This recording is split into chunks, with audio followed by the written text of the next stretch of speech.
Mabilis na nirespondihan ng kapulisan ang isang aksidenteng naganap sa Barangay Siksikan, Puerto Princesa City, kung saan isang motorista ang bumangga sa nakaparadang multicab sa gilid ng kalsada. Ang report mula kay Patrolwoman Ana Rose Guadagna. Sugat sa bahagi ng ulo ang natamo ng isang motorista matapos bumangga ang minamaneho nitong motorsiklo sa isang nakaparadang multicab sa kahabaan ng National Highway sa Barangay Siksikan, lungsod ng Puerto Princesa, nito lang may 17 ng Pebrero taong kasalukuyan. Batay sa impormasyon ng Puerto Princesa City Police Office Station 2, binabaybay ng motorsiklo ang naturang daan, subalit hindi umano napansin ng rider ang nakaparadang multicab kaya't nabangga niya ito.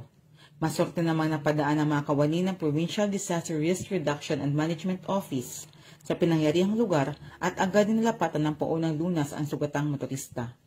Ilang sandali pa, dumating din sa lugar ang ambulansya ng Puerto Princesa City Health Emergency Response Operation upang bigyan ang rider ng karagdagang atensyong medikal.